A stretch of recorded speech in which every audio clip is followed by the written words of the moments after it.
Hey, how's it going? I know, hasn't it? It's crazy how time flies. I would say it would depend whether you launch something on YouTube or whether you launch it on Facebook. I would say depends on which platform you want to build. So for example, which is more important to you? Like right now, at this moment, if you're going to launch it at this period, I'd launch it via Facebook because your fans are on Facebook.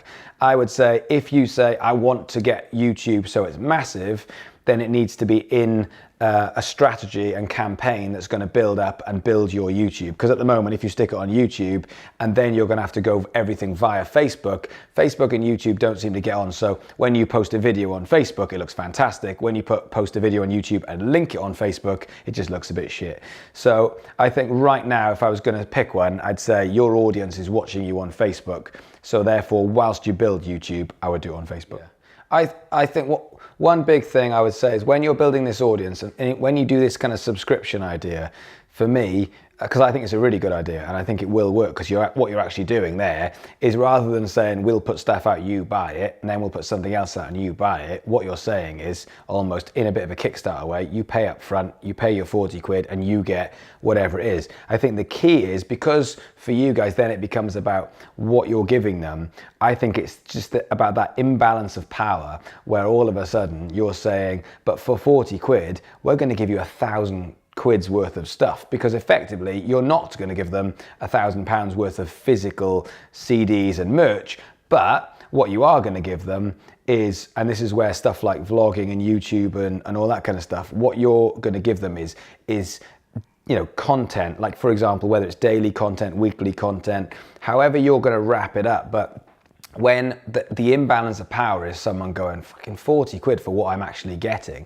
and not physically getting, but mentally getting, I think is really, really important. So, you know, I'm into Biffy Clyro, for example. If all of a sudden I pay 40 quid and once a week, Simon Neil does a video only for, you know, the super fans, or, you know, for me effectively, and I can go and see that, and he's like, here's what we've been doing this week, don't spread this around, this is just on our behind the scenes site, whatever it is, your members only bit.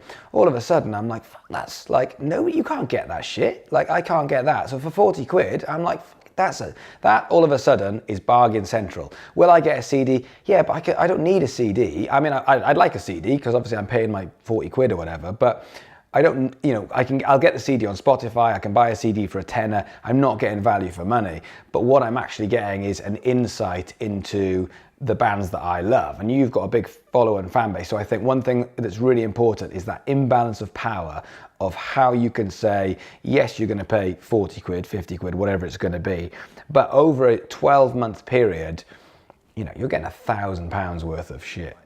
I mean, in my opinion, for the niche that you're in, like all the other bands, hiring a very small PR campaign or PR company to push to get you on blogs, when £1,000 on Facebook right now, I mean, Facebook is such great value for money. So if you can get the niche, the key to Facebook advertising is really drilling down. So instead of going metal, it's too vague.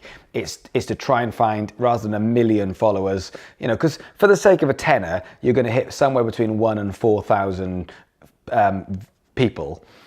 So if you put in metal, it's going to have like, you know, 5 million people that have some connection with the word metal, and it's far too vague. So you need to be drilling down into the hundreds as opposed to the millions. But yeah, I mean, if you've got £1,000 to spend on Facebook, you'll get a lot more audience than you will from spending on a PR campaign, unless, you know, and I wouldn't say that with every genre, but with your genre I would, because there's just so many bands trying to do it, and like you said, there's just not much, there's not enough stuff out there to get into. Yeah, absolutely. It's not like you're going to get an OK magazine, is it?